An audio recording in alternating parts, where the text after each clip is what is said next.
And what are some of the tactics, the common tactics that abusers use to control and manipulate their partners?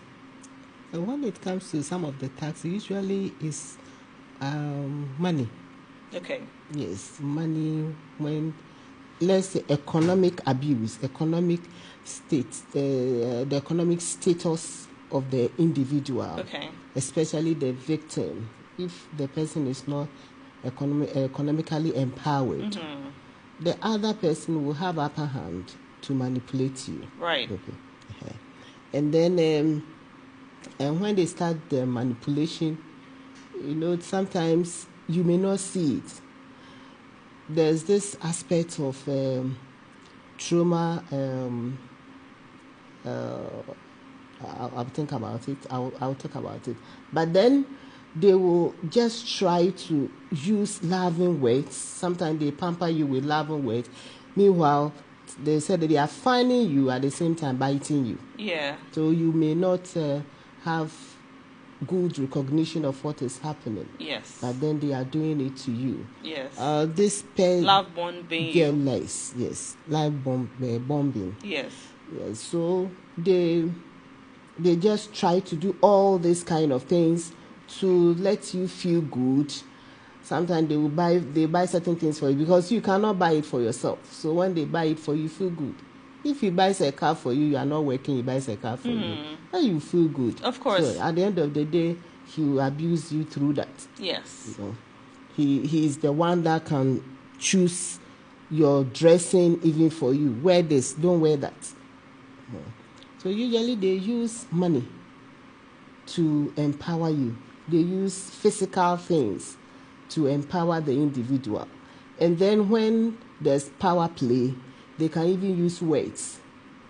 They can use words because at the end of the day, I have power over you. I can beat you. You can't beat me.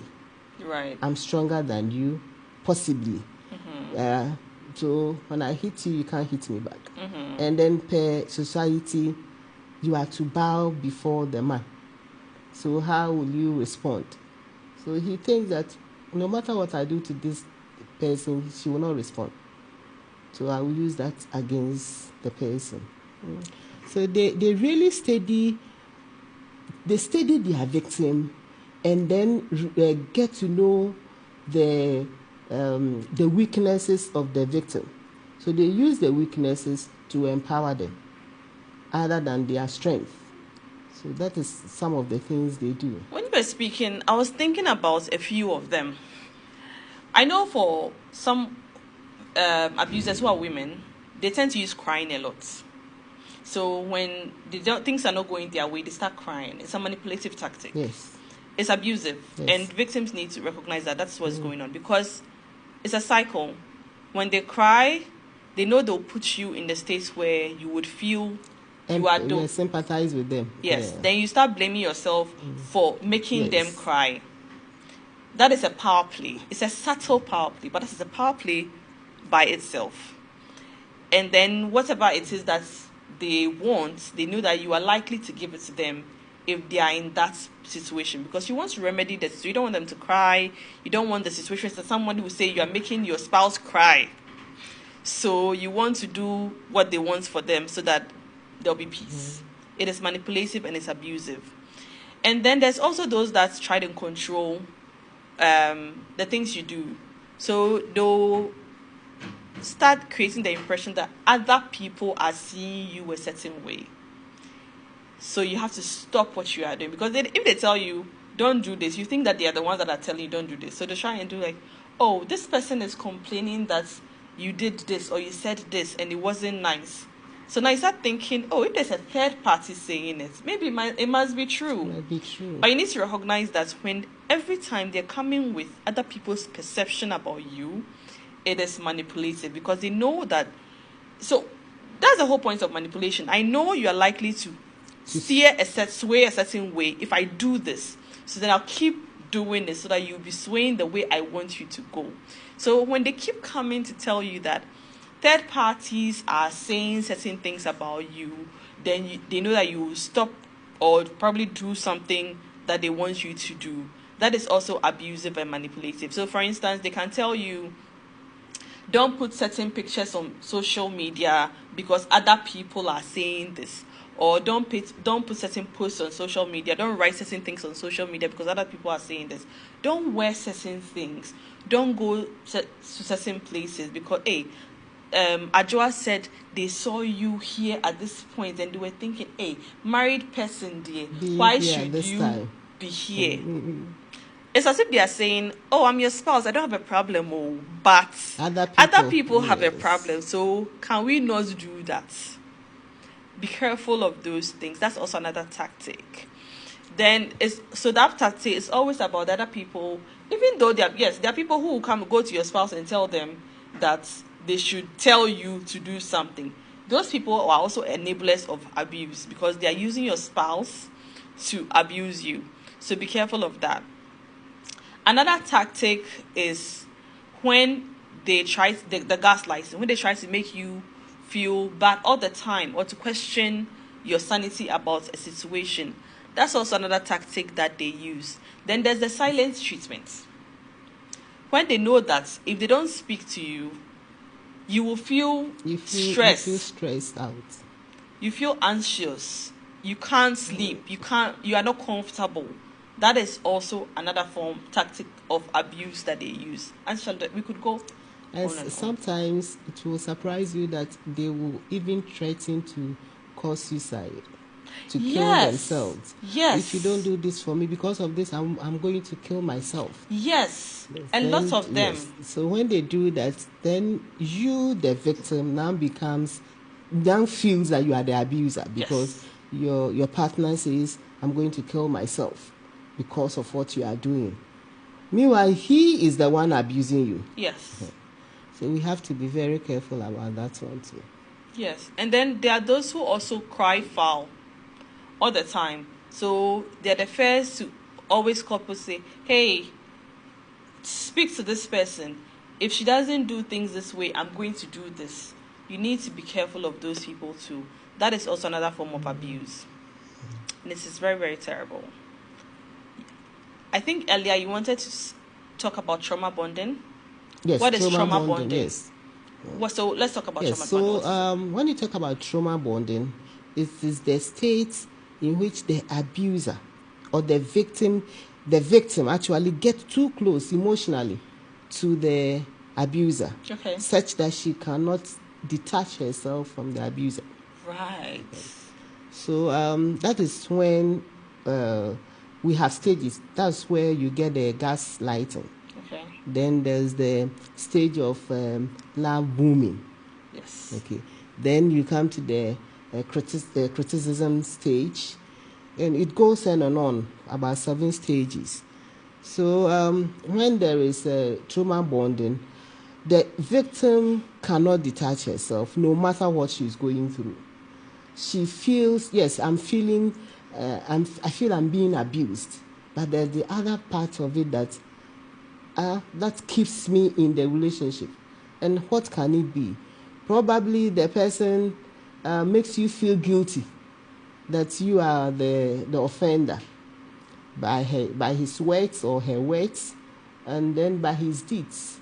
And then he may start some of the things you talked about, that people say you are this, people say this, you are a female, you are not supposed to be at where males are, and people say you are always there. They tend to talk about you from the perspective of others. Yes. Mm-hmm. So there are a lot of things that makes you, it keeps you in the relationship, especially when we come to abuse cycle. Yeah. So the abuse cycle, the individual, the tension builds up. When the tension builds up, it goes to the point of explosion. Okay. That is when the abuse itself takes place. Then after the abuse, then the individual or the abuser start coming to apologize. Okay, then the reconciliation starts. Mm-hmm. The person comes buying you things, making you feel good. So with this stage, you are stuck. You can't move out. though you are being abused, but you feel, oh, this person loves me. That is the love booming. Bombing, yes, yeah. So you think that the person loves you, and the person is providing for you. So why should I even leave? No, it confuses you. So when you look at the abuse cycle, say honeymoon stage. Right. You are at the honeymoon stage where everything is done for you. You feel good. He can even take you outside the country, buy tickets and take you out. Then you come back. Then maybe a small argument starts and the tension builds again. So when you are going through such cycle, it's difficult moving out, because you get to a point, you get confused as to what is happening. At the end of the day, this person will come apologizing. Oh, it is not me. It is not my fault. I didn't know what came on me. What really prompted me to hit you. I'm sorry, I won't hit you again. Then another time, he will hit you. So he's always apologizing for what he has done to confuse you. So at this stage, you don't even know whether to move out or whether to stay. So you are stuck in the relationship. Actually, that's very interesting. Let's linger a little on the abuse cycle, because I realize that it's a cycle like you've described, and then the various parts of this cycle have no definite time frame. So yes, there can be the tension, then there can be the explosion. The explosion may be a short explosion. The honeymoon period can go for long. It can be years of honeymoon. Sometimes that is where people lose the sight of that it's a cycle.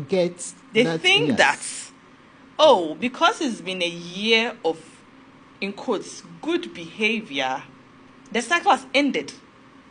They do not understand that it's a continuous cycle or process. And so it would end, and then it will start again. Or it will end and it will continue with something else.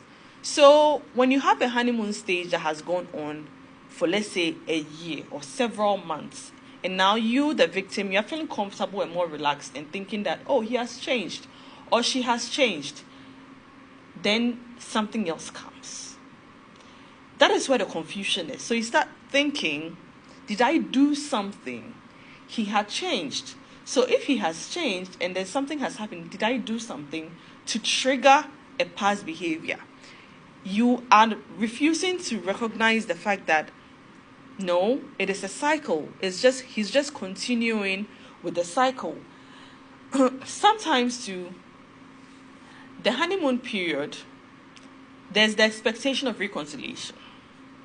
So yes, he's love bombing you, or she's love bombing you. There's acts of service. All of a sudden, he's helping with the home. He's being domestic. He's buying you expensive gifts, and you're thinking, oh, he's never done this for me. So you hear that a lot as well. Oh, he's never done this for me before. All of a sudden, he's taking me out on a trip. So you're thinking, oh, wow, he must be a better person now. There's the expectation on the part of the abuser thinking, if I'm doing these things for this person, she should forgive me. The forgiveness must come. So if the forgiveness is not coming, the abuse, then there's the anger. Because I was expecting you to forgive me. I bought you a new car. What do you mean? It's expensive. I've taken you on a trip. Or now, I don't even go out late and come back. I'm staying with you and helping with the kids.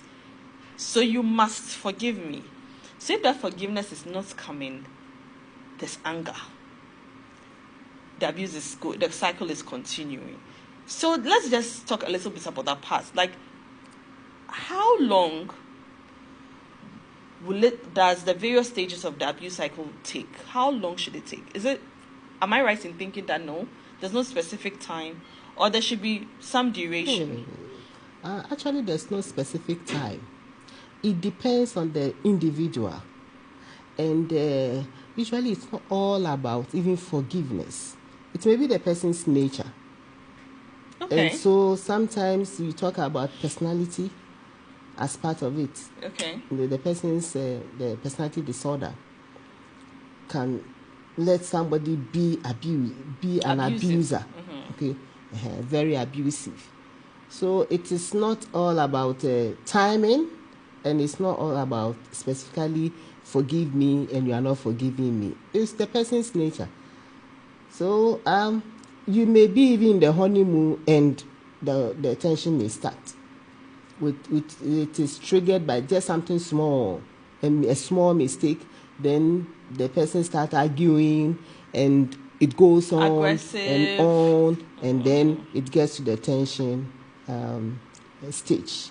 So there's no specific timing. It doesn't, just that sometimes the honeymoon stage is prolonged just for you, the victim, to feel that, oh, my husband is good, my wife is good, my partner is doing well, why should I hold it against him and all that. But itself, it doesn't have a stage. Right. It doesn't have a period. Right. I found also that sometimes friends and family who know that person A has exhibited abusive characteristics or has been abusive, let's just call it what it is, has been abusive, then the person's love bombing. Then you find that friends and family will start saying things like, oh, he loves you, you know.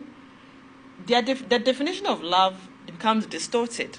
So when somebody is now love bombing you, that is what they think love is.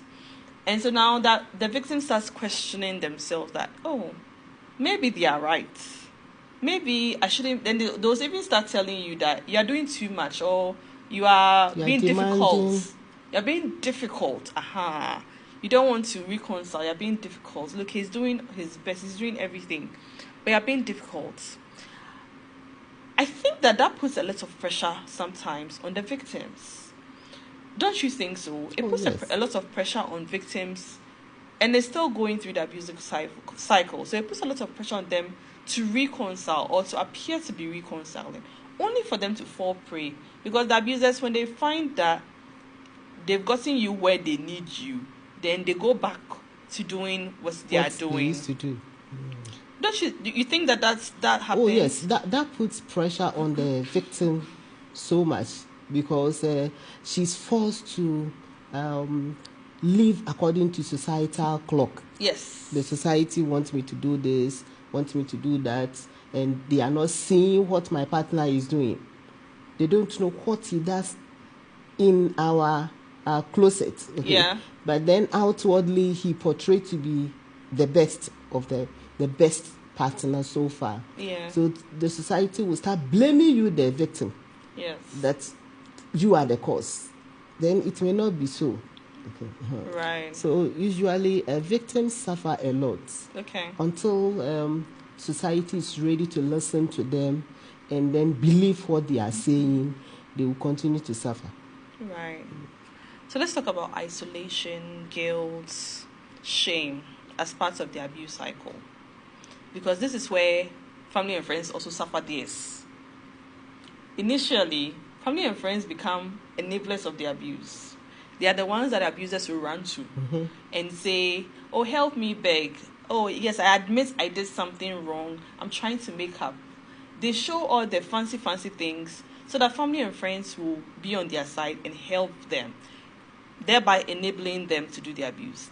Then we find that at a point they themselves suffer some of the abuse.